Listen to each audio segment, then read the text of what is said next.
கார்த்திகை மாதம் வந்துடுச்சு. இந்த மாதம் வீட்டிலே கட்டாயம் செய்ய வேண்டிய புனித செயல்கள் என்ன தெரியுமா? முதல் விஷயம் தீபம். கார்த்திகை மாதம் அக்னியின் மாதம். வாசல், துளசி, பீடம், பூஜை அறை எங்க முடிஞ்சாலும் ஒரு தீபம் ஏற்றுங்க. வீட்டில் இருக்கும் நெகட்டிவ் எனர்ஜி கூட கரையுது. நெய் தீபம் ஸ்பெஷல். ஞாயிற்றுக்கிழமை, செவ்வாய்க்கிழமை, மேலாக கார்த்திகை தீபத் திருநாளில் கண்டிப்பா நெய் தீபம் ஏற்றுங்க. இது வீட்டுக்கு வளமும் அமைதியும் சேர்க்கும். கார்த்திகை சன்னி நோன்பு. ஆண் பெண் இருவரும் ஒரு நாளாவது நோன்பு இருந்தா வாழ்க்கையில வரும் தடைகள் குறையும், வேண்டுதல்கள் சீக்கிரம் நிறைவேறும். சிவன் முருகன் தீப வழிபாடு. இந்த மாதம் திங்கட்கிழமை சிவனுக்கு, செவ்வாய்க்கிழமை ஐயப்பருக்கு, சஷ்டி நாளில் முருகனுக்கு தீபம் வச்சா குடும்பத்துக்கு தெய்வீக பாதுகாப்பு கிடைக்கும். வீட்டு ஆற்றல் சுத்தம்.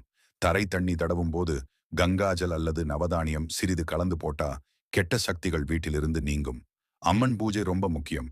கார்த்திகை நட்சத்திர நாட்களில் அரளி பூ, செவ்வந்தி பூ வைத்து அம்மன் பூஜை செய்தா குலதெய்வ ஆசீர்வாதம் பலமா வரும். தீமிதி நாள்.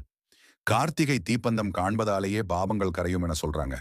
அந்த நாளில் வீட்டிலேயே ஒரு தீபம் ஏற்றினா அதன் புண்ணியம் இரட்டிப்பாகும். இவை செய்யறதாலே கார்த்திகை மாதம் முழுக்க வீட்டில் ஒளியும், அமைதியும், வளமும் நிலை நிற்கும்.